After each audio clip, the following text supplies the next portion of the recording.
네, 이 시간은 저희들이 서로 질문을 주고받고 하면서 대담하는 시간입니다.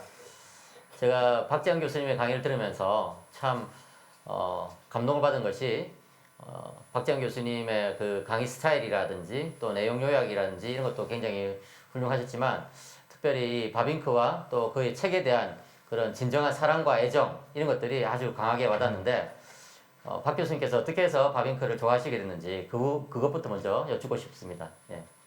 뭐 바빙크는 제가 이제 추구하는 신학 방식을 너무 잘 전개해 주셔가지고 제가 사실 저는 이제 균형 이걸 되게 중요시하게 생각하거든요. 그래서 중용이라고도 하고 균형이라고도 하는 그래서 너무 치우치지 않는 신학들을 바빙크가 전반적으로 잘 정리를 해서 제가 읽을 때마다 사실 감명을 많이 받아요. 그래서 특히 요즘 시대는 극단으로 치우치는 경향이 되게 많은데 사상적으로 신학적으로 근데 그런 가운데서 좀 균형을 잡아주는 잣대가 되구나 할까 이렇게 저한테 개인적으로 저는 그런 차원에서 바빙크를 좋아하고 지금도 연구를 하고 있습니다. 예. 혹시 교수님은 뭐 바빙크 좋아하시는데 예. 이유가 뭡니까 또?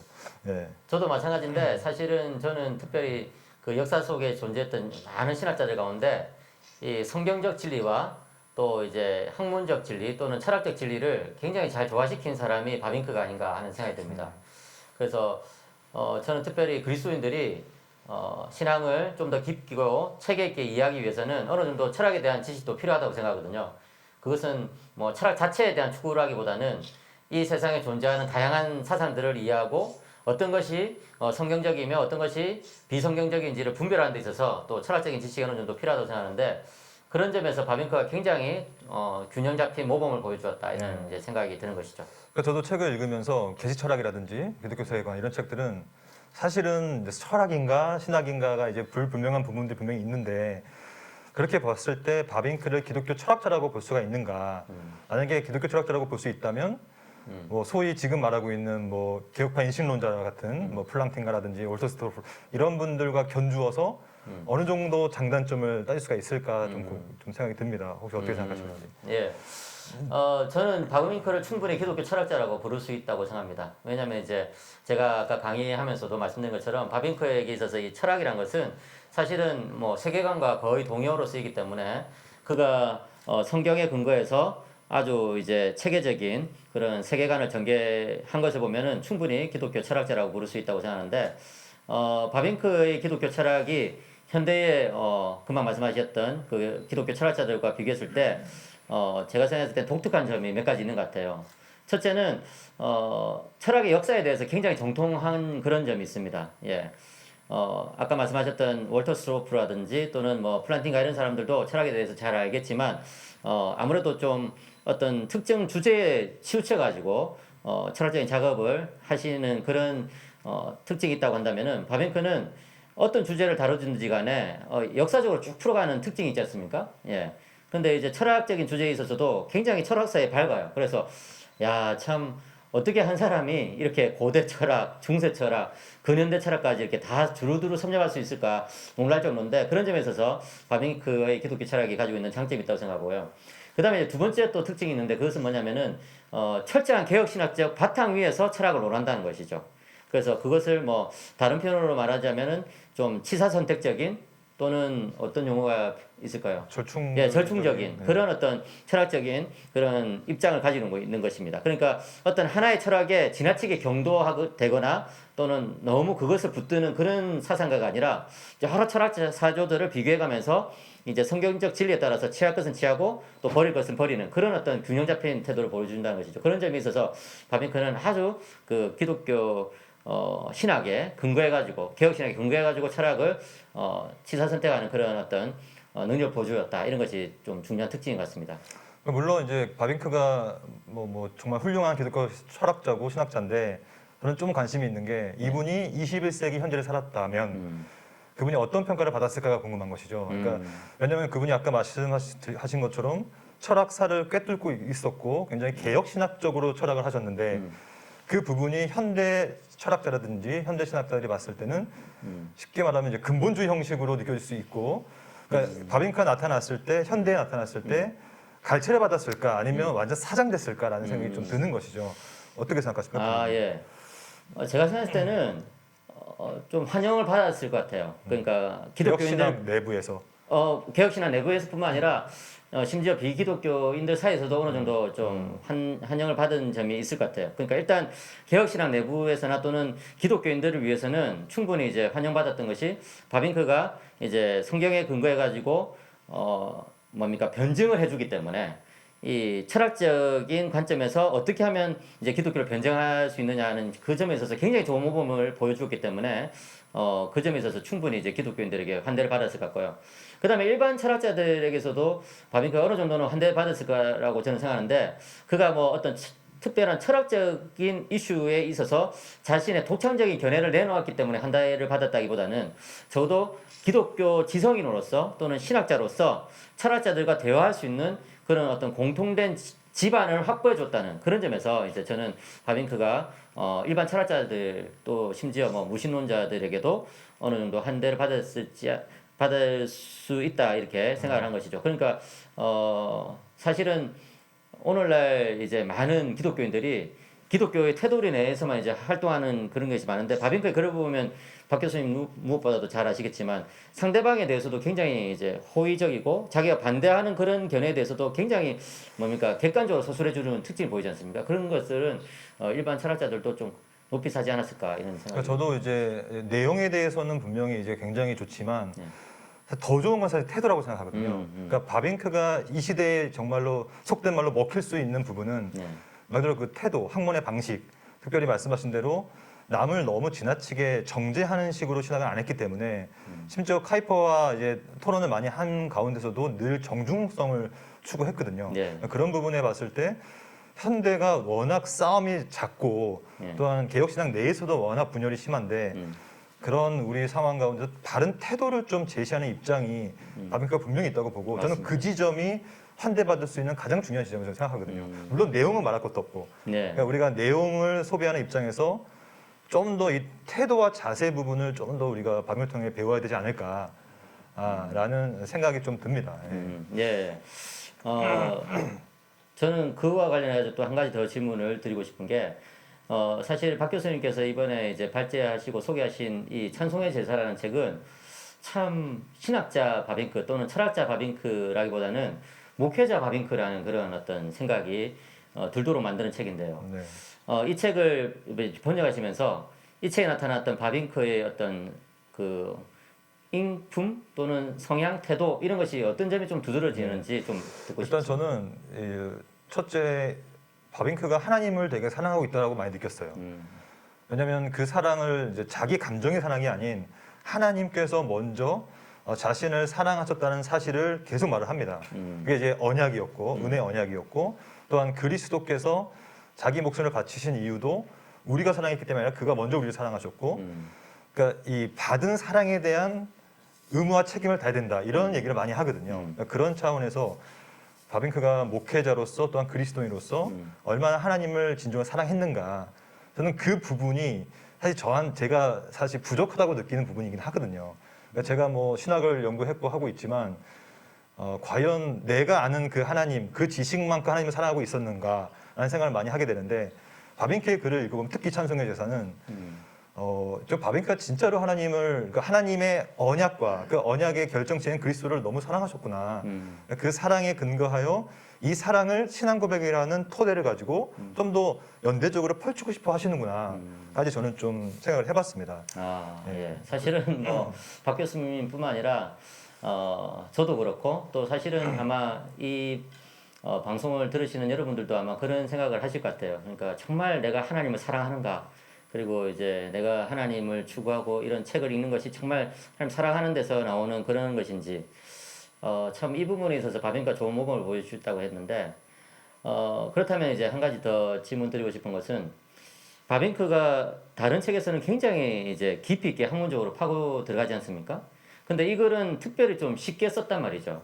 그 왜 그런 이제 작품을 남기게 됐는지. 일단 우리가 알다시피 이제 개혁교의학을 쓰고 나서 네. 이제 많은 교인들과 성도들이 좀 불평불만을 했다고 저는 이제 들었거든요. 왜냐하면 그만큼 이제 어렵고 하니까. 예, 맞습니다. 그래서 사실 이제 짧은 교의학 책 하나 쓰신 것인데 합당한 예배 같은 이런 예. 짧은 그런 것들.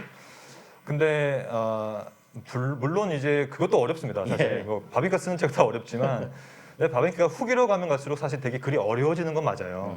근데 이 책도 카이퍼가 암스테르담에 있을 때 썼기 때문에 후기 작품이긴 합니다. 그럼에도 불구하고 쉬웠던 것은 또 말씀드리지만 이제 성도들에 대한 관심보다는 저는 개인적으로 예. 좀 더 자기가 알고 있는 하나님 또한 자기가 사랑하고 있는 하나님에 대해서 좀 더 이것을 좀 더 많이 알리고 싶었던 마음이 있었던 것 같아요. 그래서 그러니까 특히 이제 저도 그렇고 뭐 교수님도 그렇고 책을 쓰실 때 그 동기가 뭐냐가 중요하잖아요. 그렇죠. 그러니까 책을 쓸 때 동기가 나 이름 날리려고 뭐 아니면 뭐 내 연구 실적을 하려고 막 이런 것이 될 수도 있는 것인데 어찌 보면 근데 바빙크는 책을 쓰는 목적이 뭔가 자기가 알고 있는 것들을 좀 많은 사람한테 알리고 싶어 했던 것이 큰 것 같아요. 그런 차원에서 방식의 문제를 좀 고민했던 것 같고 근데 뭐 책을 쓰면 그런 피드백이 오니까 네. 좀 더 형이한 방식으로 자신이 사랑하고 있는 하나님을 또 신앙 고백의 중요성을 좀 알리고 싶어 했던 거 아닌가 라는 생각이 좀 듭니다. 예. 네. 그와 관련해서 또 한 가지 더 질문을 드린다면 아까 이제 강의하실 때에 이 가정과 교회와 학교가 서로 이제 유기적으로 묶여야지만 올바른 어떤 신앙 고백이 이제 표현될 수 있다 이렇게 말씀을 하셨는데 참 이 네덜란드 상황에서는 이제 기독교 학교도 있고 또 이제 교회에서 특별히 또 신앙 고백 교육 이런 것들을 잘 시키고 또 가정에서 예배도 또 경건 생활도 많이 훈련을 시키는데 우리나라는 그렇지 않은 경우들이 많거든요. 그래서 한국적 상황에서 바빙크의 그 이제 주장을 좀 실현하기 위해서는 어떤 것이 필요한가 좀 궁금합니다. 저는 좀 고민을 해보면 좀 현실적인 건데 네. 돈이 필요합니다.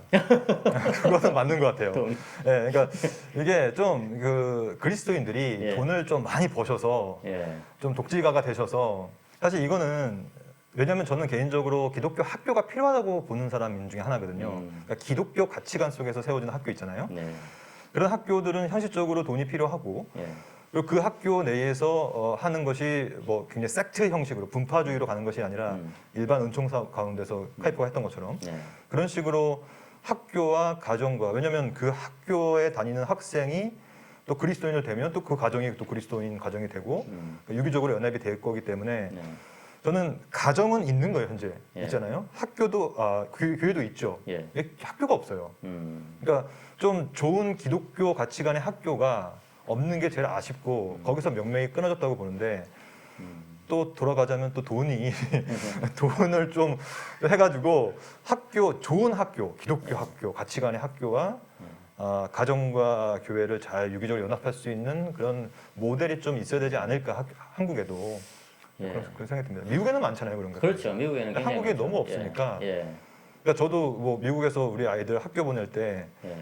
사실 루터란 학교 정도만 보내도 굉장히 신앙교육 잘 해주거든요. 그렇죠. 예. 왜냐하면 개혁파 학교가 많이 없어요. 그랜드 레피지에 생각보다.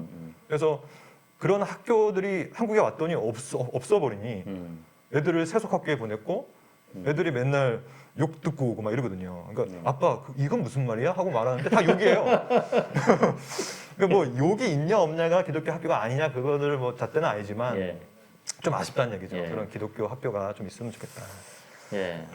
그런 점에서 저는 참 교회를 위한 신학 포럼이 또 중요한 역할을 또 할 수도 있겠다는 생각이 드는데 사실은 이런 어떤 이제 유기적인 연합을 위해서 이런 그 교회를 위한 신학 포럼 같은 모임들이 또 좀 이제 소스를 제공하고 또 아이디를 제공하고 또 이제 사람들이 이제 서로 모여서 그런 대화들을 나눌 수 있도록 도와주는 이런 것들이 좀 필요하다 이런 생각이 듭니다. 예. 특별히 이 책은 좀 이제 바빙크의 책 중에 쉽게 읽히는 이제 책인데 그 내용 가운데 굉장히 위로가 되는 그런 내용들도 많은 것 같아요. 그래서 우리 박지영 교수님께서 보셨을 때 이 코로나 상황에서 이 책이 한국의 성도들에게 위로가 된다면 어떤 점이 좀 위로가 된다 이렇게 말씀하시고 네, 저는 뭐 현재 기독교인들을 보면 좀 지나치게 그냥 현재 삶 속에서 초막 짓고 살려고 하는 그런 경향이 큰 것 같아요. 그러니까 좀 종말론적인 관점이 희석되고 있다고 저는 생각합니다. 그래서 이 책은 제가 아까도 강의했지만 계속 종말론적으로 지향하고 있거든요. 이 책 네. 자체가. 그래서 네. 지금은 힘들지만 거기에 안주하지 말고 승리 또한 마지막 상급 이것을 이제 바라보라고 하는데 저는 오히려 지금 상황이 말 그대로 이거는 거의 아포칼립시스 아닙니까? 이 바이러스 자체가. 네. 근데 이 자체에서 우리가 좀 더 종말론적인 관점을 취함으로 그 관점으로밖에 타개할 수 없지 않는가라는 생각이 좀 많이 들어요. 그러니까 네. 이 바빙크의 신학 방식과 내용의 구조 자체로 우리가 살아가는 것이죠. 그래서 그것이 지면에 남지 않고 좀 전인으로 우리한테 영향을 미칠 수 있는 관점을 맞습니다. 소유할 수 있도록 하지 않을까. 저도 잘 우리가 말을 해서 잘 아시겠지만 저는 극단적인 종말론자잖아요. 그래서 늘 주님이 당장 오시기를 늘 바라면서 저는 살아가고 주님이 지금 오셨으면 좋겠거든요. 정말로 예. 진짜 진심으로. 예. 저는 정말 그래요. 그러니까 그러한 것들이 근데 그것이 곧 현실을 도피하자고는 하는 것이 아니라 네. 물론 현실을 치열하게 살지만 우리의 지향점은 언제나 주님의 재림이기 때문에 저는 특히 코로나 상황 더 그게 필요하지 않을까 생각이 좀 듭니다. 금방 이제 바빙크의 신학 구조가 이 종말을 향해서 나간다 이렇게 말씀하셨는데 그게 참 또 바빙크의 작품을 읽는 데 있어서 중요한 하나의 모티프가 된다 이렇게 저는 생각이 듭니다. 사실 박 교수님도 잘 아시겠지만 바빙크의 이 신학 방법론은 이 종합적 발생론적 방법론이거든요. 그래서 교리가 이제 시작된 그 시점부터 시작해가지고 쭉 역사적으로 훑은 다음에 그 다음에 이제 성경적인 결론을 내리고 그것을 교회 현장에 이제 적용하는 것인데 저는 이것을 단지 이 역사적 흐름 속에서만 이제 바빙크가 신학을 쭉 풀어나가고자 했다 이런 정도는 파악을 했었는데 오늘 그 박 교수님 강의를 들으면서 이 역사적인 흐름과 함께 종말을 바라보는 이 종말론적 관점까지도 이제 신학 방법론 안에 포함되어 있구나 하는 것을 이제 느끼게 됐습니다. 그래서 참 박 교수님의 그 말씀이 아주 좀 통찰력이 있는 것 같습니다. 근데 뭐 학교에서도 그렇고 뭐 외부 모임에서도 바빙크를 자주 읽으셨다고 들었어요. 예, 그렇죠. 학생들과 함께. 예. 근데 바빙크가 사실 어렵잖아요. 근데 뭐 그러니까 강독해 하시거나 하실 때 뭐 일반 성도들이나 학생들을 어떻게 읽히시고 계신지 그게 좀 궁금합니다.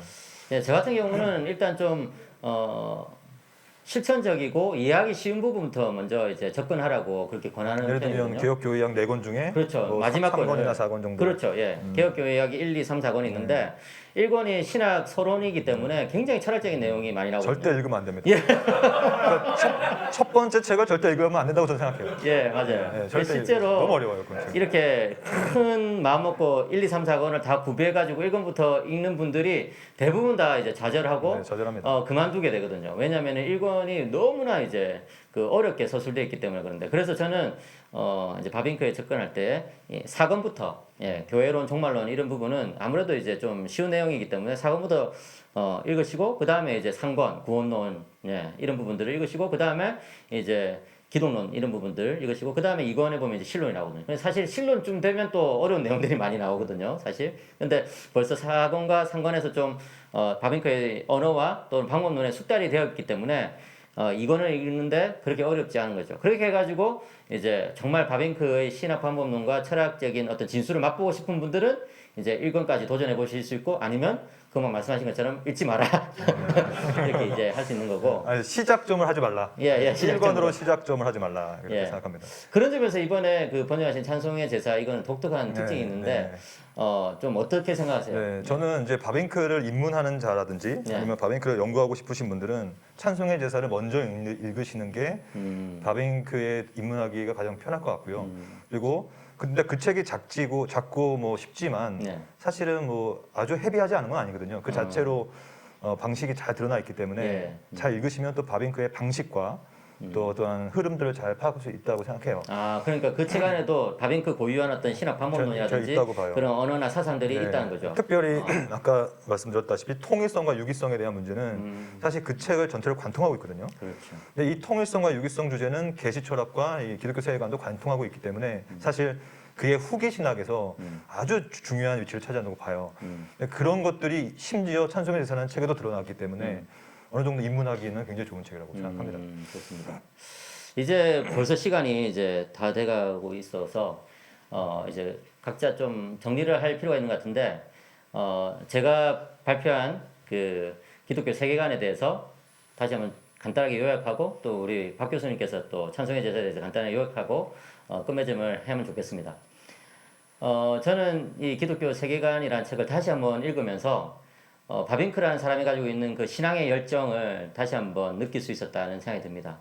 그가 그토록 이 다양한 사상과 더불어서 이렇게 대면해서 기독교 세계관을 또 성경적 세계관을 옹호하고자 했던 것은 하나님이 참된 하나님이시고 유일하신 구원자시고 또 진리의 근원이시라는 그 확신 때문에 그렇다고 저는 생각합니다. 그래서 저는 여러분들이 이 기독교 세계관이라는 책을 읽으실 때 바로 바빙크의 그런 어떤 그 중심의 그 마음, 그 파토스라고 하죠. 그것을 좀 기억하면서 읽으셨으면 좋겠고, 그래서 이제 그 아까 제가 말씀드렸던 그 세 부분을 그런 식으로 이제 논리적으로 좀 이해해가지고 이 뭡니까 사고와 이 존재의 관계에 대해서도 두 가지 갈래. 예. 그 다음에 이 존재와 생성의 문제에 있어서도 두 가지 갈래. 생성과 행동에 있어서도 두 가지 갈래. 그리고 그 모든 것들을 통합하는 유일한 그 근원은 성부, 성자, 성령 삼위 하나님의 창조와 그리고 섭리와 통치에 있다는 것을 여러분들이 이제 기억하시면서 그 책을 읽으시면 그 책을 전체적으로 파악하시는 데 도움이 될 것 같습니다.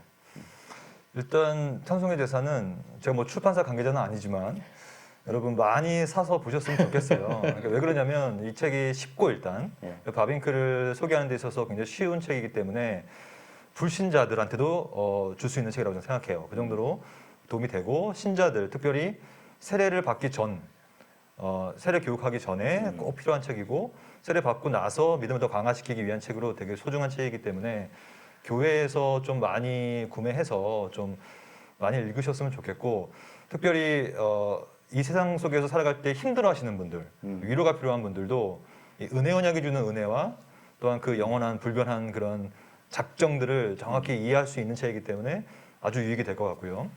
그리고 마지막으로 이 불신자에게도 정말 필요하다고 봐요, 이 책은. 그래서 불신자한테 이 책을 주면 좀 뺨을 맞을 수도 있겠지만 왜 이런 거 주냐 하지만 또 그 책을 읽고 회심할 수 있다고 저는 생각합니다. 그 책에 언약과 그리스도와 진리가 뭔지를 잘 드러나기 때문에 오히려 성경책을 통하여 보는 것이 어려운 분들한테는 그 책도 굉장히 도움이 될 것 같아서 저는 아까 제가 마지막에 말씀드렸다시피 이 책은 적실하고 굉장히 유용한 통찰이 있는 책이다 이렇게 좀 마무리 주려고 합니다.